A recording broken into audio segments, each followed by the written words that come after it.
This is the story of the American Revolution. We had just broken away from England and became the 13 original colonies. The British colonists ruled themselves without any problems for years. But little by little, in 1753, the French in Canada began building forts in the Ohio River Valley. The British colonists viewed this as an attack.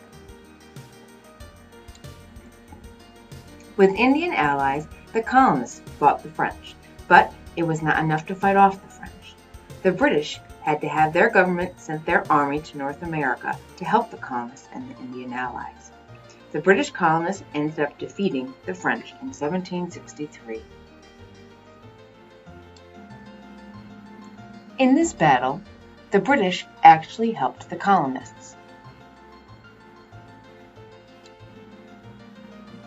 Of course, King George III from England wanted the colonies to repay him and his soldiers for their help during the French and Indian War.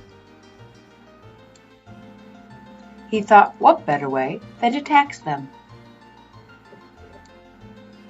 The people in the 13 colonies had to buy many goods that they couldn't grow or make themselves, like sugar, molasses, paper, glass, paint, and tea. So when the Sugar Act went into effect, it hurt the colonies. Next came the Stamp Act, which placed a stamp on any paper good, including paper cards or newspapers. After the Stamp Act, many colonists would chant the famous quote, "No taxation without representation," a quote from James Otis. Next came the Quartering Act, which forced any colonist to house and feed any British soldiers serving in North America. Of course, this made the colonists very angry, and rightly so. Next came the famous tax on tea. In 1773, British ships carrying tea arrived in Boston Harbor. A group called the Sons of Liberty broke in and dumped more than 300 chests of tea into the harbor.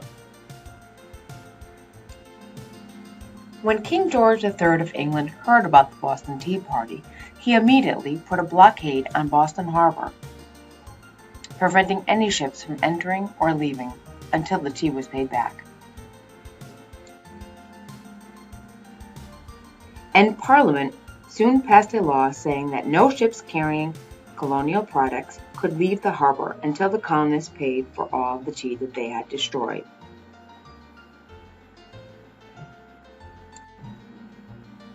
Meanwhile, the colonists were getting angrier and angrier. That group of colonists was standing around one day, taunting and teasing a group of British soldiers. They retaliated by firing in the crowd.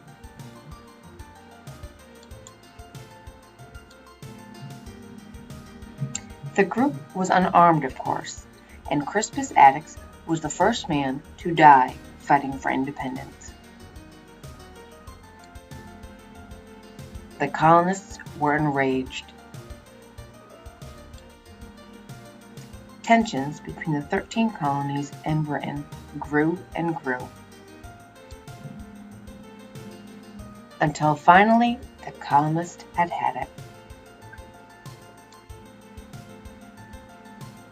They thought, how can King George III control us from over there, 3,000 miles away?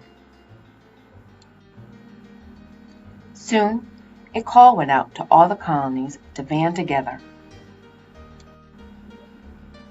So, a group of farmers got together and tried to defeat the British Army at Lexington and Concord. At Lexington and Concord, there was a shot heard around the world, and it marked the beginning of a long, bitter war between Britain and the 13 colonies. The colonists asked General George Washington from Virginia to be the leader of the Continental Army. They now became known as Patriots. However, The Patriots soon realized that the British were properly forming their lines for battles.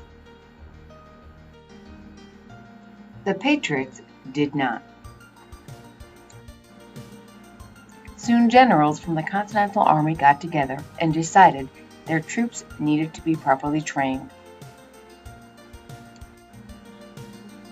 The colonists had learned from their Indian allies how to fight, in irregular lines and hiding behind trees. Their next battle was the Battle of Bunker Hill.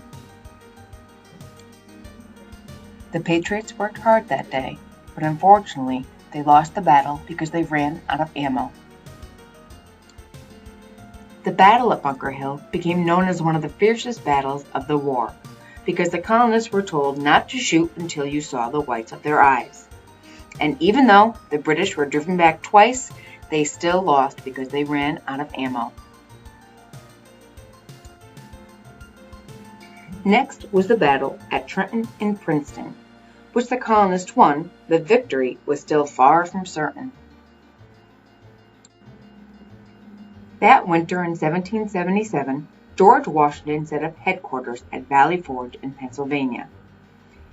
That winter, his ragged army was almost destroyed by hunger and cold. 2,898 of his men had no boots. Colonists tried to keep warm whenever they could.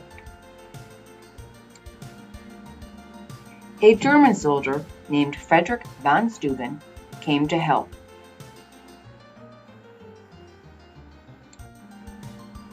Von Steuben properly trained the soldiers, and by the spring of 1778, soldiers were trained and marching well. When the fighting resumed, the Patriots finally won at the Battle of Saratoga. This victory became a turning point of the war, because the French had wanted the American colonists to win the war and weaken their longtime enemy, the British, but they thought the colonists didn't have much of a chance to win against the strongest army in the world. The French soon joined the colonists near New York City, and the two armies marched to Virginia and surrounded Yorktown. So with the aid of the French, the Patriots won the battle and the war at Yorktown.